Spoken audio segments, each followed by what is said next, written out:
Connor, can you give us an update on the fitness of some of the boys? We saw, obviously, Payne and Brian off to the side. Hudson? Yeah, I think that's all part of the plan. Those guys are sort of carrying little niggles and just dealing with their load. So I think they'll probably, I don't know exactly when they'll train. I'd say Saturday, a couple of them will look at getting back out there and then all in for the big session on Monday. So, yeah. Does it put your mind at ease a little bit knowing that, in particular, Brian and Payne have both dealt with injuries in the first two games and come out and perform the way they did? Yeah. I mean, those guys, I think even just sort of being in camp and having the round-the-clock physios, and we're pretty lucky in here.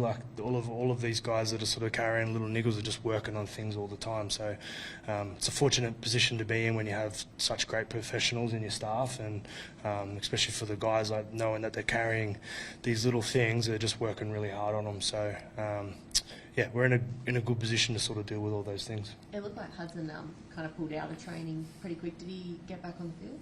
Well, I don't actually know if he was planning on doing much today, to be honest. Yeah, so he's just carrying a little niggle, and yeah, that's probably sort of our first big session of the week.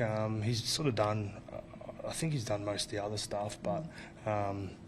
Yeah, I'm not I think for him it's just sort of building towards Saturday. I'm pretty sure that's what they're aiming for with him, and which is a bit more of an important session for us as far as what will get done and the load that will come with it. But when you're in camp for 10 days, I guess you build it. You're sort of managing different guys' loads. Guys at clubs are doing different amounts of stuff. Like he's didn't play the other week for the Raiders, so yeah, just managing that, and then you want to peak at the right time, and that's for Wednesday night. That's not Saturday or on Monday either. So yeah. How did the opposed session go today? Today it was good. Yeah, it was good. It was sharp. We sort of spoke about having a level of intensity, sort of a state of origin level of intensity with our training, and St Mary's, we've trained with them a couple of times, and they always do a really good job. They're a great side. I'm not exactly sure how they. I think they're up the top of that comp, so they're pretty talented guys, and ex-first graders in there as well. So it's always good to come up against them. They always put on a good session for us. But yeah, we felt like we got what we needed to out of today, and yeah, still working on stuff like always. Nothing's ever perfect, but yeah, we felt like we had a really good session today, and just keep building on it. Does your role as utility ever get easier? Are you used to it now? Yeah, I mean, there's always a challenge, yeah, because you sort of, I think, yeah, just the challenge of not sort of knowing exactly what's coming, but I like it. I think it's exciting because you never know where you're going to end up, but it's also means, with your prep, you've got to, have an understanding of pretty much every role that you're going to end up in, because if you do have to go in a position that you haven't trained in much, you're expected to go out there and do your job. But I also know that in these other roles, if I have to fill them, I'll just play my style of football, because that's the reason I'm here, and when I do play in these other positions, I know what my strengths are, so it's not trying to change that. It's just, doing what I do well in those roles, and just really competing.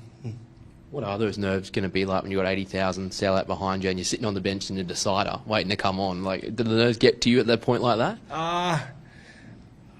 Once it's sort of when you're chilling, when you're kicking back on the bench and stuff, you're trying to not waste too much energy, to be honest. So pretty calm, just sort of stretching and keep the body moving.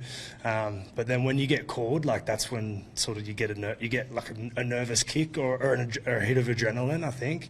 But yeah, that's why you play these games, is to play in these big moments, and so that when nerves come along, it's a good thing. It's your body getting prepared to go to work, and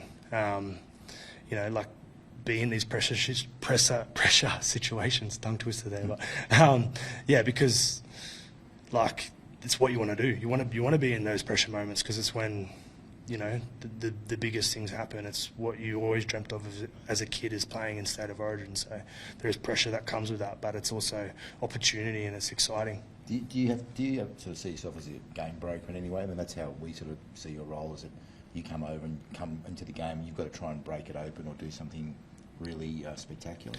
I don't like go into the game thinking that, to be honest. I know it's like as my role, like I've got to keep it simple, I think, because when you dream about these big plays and all that, it's not actually, the big plays a lot of the time, especially in these big games, are those small moments, whether it's just supporting on someone, someone gets an arm free. It's those little things. So it's not so much dreaming about the big play. It's just about putting yourself in the picture and all of those moments. And, whether I get 20 minutes, whether I get 40 minutes, I just know that when I'm out there, like I've just got to keep moving, keep, following the ball. And sometimes these things happen, sometimes these things come off, which is a cool part of that role. But yeah, for me, it's just taking it in the moment, and then if things happen, they happen. Not chasing them too much, because at times in my career, sort of when you chase stuff too much, like put too much pressure on yourself, that's when errors and all that can happen too. Speaking about pressure, obviously game 2 probably being a little thought about that. How important is it to not focus so much and just trying to be bogged down in how game 2 went and just focusing on having a good 5 minutes? Yeah, I mean that's the challenge of every week of rugby league, to be honest, whether you went good the week before or whether you went bad. I think the biggest thing is just being present, like I just spoke about before, and not thinking about the past, not thinking about the future, but just focusing on the moment that you're in. And I think in that the second game, like we missed the start a little bit, and it's important for us to nail that. So when we get out there, it's just really going after those first few moments, those first few things that you get to do as a player, just really going out there and nailing them and doing them at a high intensity. I think that's the most important thing, us going after the moments with a high intensity and energy, and then good things happen from there. Are you a guy that visualises success, Connor? You know the feeling of winning a decider last year at Suncorp. You haven't played in Origin in Sydney yet. Can you visualise what that moment may be like next Wednesday? Yeah, like it's hard. I think, like I just spoke to you about, for me, the visualisation that I more do and focus on is me just nailing my role and getting my role right, however that looks. But, it's just nailing the basic things, I think. That's the most important stuff, because like I said before, the other things happen off the back of that. It's about, for me personally, and this is not for everyone, but focusing on those little things and then just trusting my instincts in those moments when they come. It's like a dream come true, really, to be able to play in front of 80,000 Blues fans. Going to have lots of family and friends there, so I'm really excited for that, and hopefully we go out there and perform well, and then at the end of the game don't have to visualise holding the trophy. I'm actually holding it, so yeah. Can I ask as well on Laurie, what have you noticed in his demeanour from game 1 to game 2 and now game 3, where everything's on the line? Is there been subtle changes in the coach? I think Loz is he's been a great guy throughout the whole thing, but even camp 1, seen it in camp 2, but then again in camp 3, once we train, he's really locked in and focused and driving those standards at training. It's sort of, I don't think he's changed his approach too much. It's pretty similar. That was one thing we spoke about, was for us, not because we lost one game, not just going and changing everything. There's obviously some stuff from the game, some other things from the week that we want to get better at, but for us it's really just about locking in, doing everything we can, to get the job done, leaving no stone unturned at training, away from the field, doing everything correctly, and then, but it's also on us players to drive those standards as well, not just the coach, and there's been a big focus on that so far this week. Just Max King, first Origin series. How have you seen him just grow and come to his own just over these first few games? Yeah, he's been awesome to have around, Maxie. He's a great guy. He's actually really, really funny dude. You probably don't expect it looking at him, but he's hilarious. But yeah, we've seen what he's done for the Bulldogs for a long time. He's one of those guys that you just know will turn up and always be there in those tough moments. And I remember Laurie talking about a moment that he watched him play for the Bulldogs, and there was a big line break or something. He was back there played too, and that was one of the moments where he was like, this guy's sort of made for Origin, and he's one of those type of players that like when it gets really tough, he's always going to be there and turn up. So it's exciting, it's like great being at this level and just getting to play with guys in the NRL that you watch do such a great job for their teams every week. So for me, that's one of the best things about being in camp is just learning from all these guys and taking different things from everyone's game, because people approach games differently and they approach training differently, and what works for one person doesn't work for the other. So it's just been cool to see how everyone approaches it and just being able to take little things that I think might be able to help me out. Big Papa for Queensland. Does that excite you, scare you? What's the feeling you have? He's Papa. Yeah, he's having a great year, Big Pups, and I think he'll do a great job for Queensland. I said previously, before, you're versing the best of the best, so he's having a great year. He's had a great career.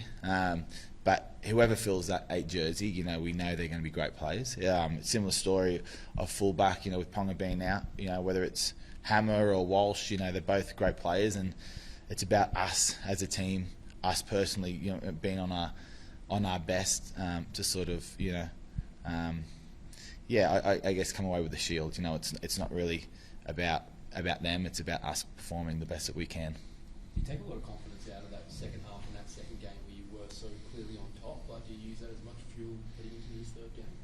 Yeah, a bit. I think the sort of again, not to sort of be cliche and keep harping on, but it's focusing on us, and I think we missed the jump game 2, and we can't come in at half time down 26-6 or whatever it was. It's just too much, So sure, we get confidence out of it, but we just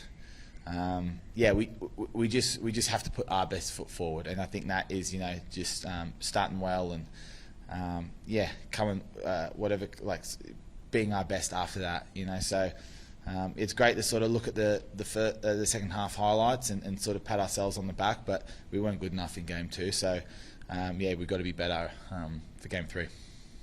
How much have you just enjoyed your first Origin series coming in? First time, is it? What's the feeling? What are you going to take away from this?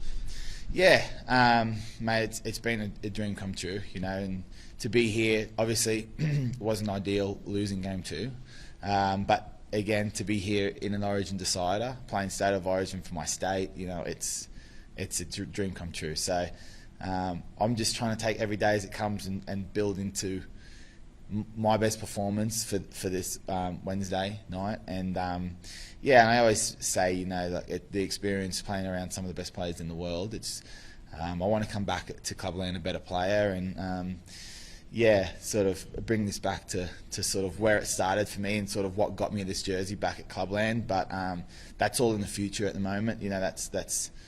That's all on sort of what's to come, and I feel like my feet now are grounded, in camp, and that's just sort of what I'm focusing on right now. How are you managing the emotions of a game for yourself? I mean, you've not experienced before. How do you feel? It's a funny one because I feel quite calm and confident, and I've never obviously played an Origin decider, so it's sort of funny that I'm feeling that. But I feel like I probably get my confidence firstly with my faith, sort of where I've walked with my faith, and sort of having that confidence in God to sort of carry me out wherever I'm at.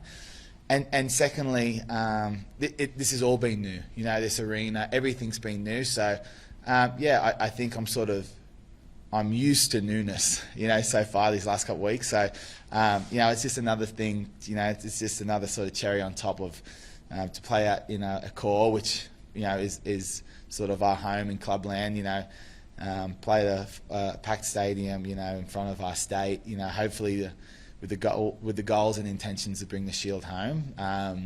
Just sort of sucking it all in and just sort of enjoying every moment. Are you a guy that in your downtime sits there and plays the game in your head and can visualise 9:45 p.m. next Wednesday with the shield in your hand? I think I haven't really visualised the shield in my hand. I think that's something that sort of comes after all the hard work. I feel like for me it's sort of focusing on sort of the hard work. I'm not really there focusing on highlights and scoring tries. You know, it's sort of the gritty work and the sort of stuff that you know isn't sort of more so enjoyable. You know, I think that's the biggest things to sort of focus on. You know, and the things that I need to get right. But yeah, I like to. I'm more of a guy of, you know, sort of likes to watch vision and sort of think about that stuff in a positive way, you know, not sort of thinking in a stressful way, but just trying to sort of think about my role and sort of perform the best I can. So, yeah, again, just want to bring my best and sort of, I guess, prepare the best way that will bring my best. Notice any difference in Laurie between game 1, game 2, now everything's at stake, game 3? Is the demeanour change in the coach? Not really. You know, I don't want to say, you know, for game 2 there was any complacency in the boys. You know, there wasn't. It's always easy to say there's complacency in the camp after a loss, but I don't think there was. You know, as we said, we just missed the start. I think Laurie's been an exceptional coach and obviously someone that's been there and done it as a player and a coach. I think he's been, you know, great, and yeah, I think he's sort of continued that for game 3, and yeah, you know, he's made us aware of, you know, what's at stake as well, and yeah, no, it's just exciting. It's just exciting to sort of get out there and yeah, play some footy.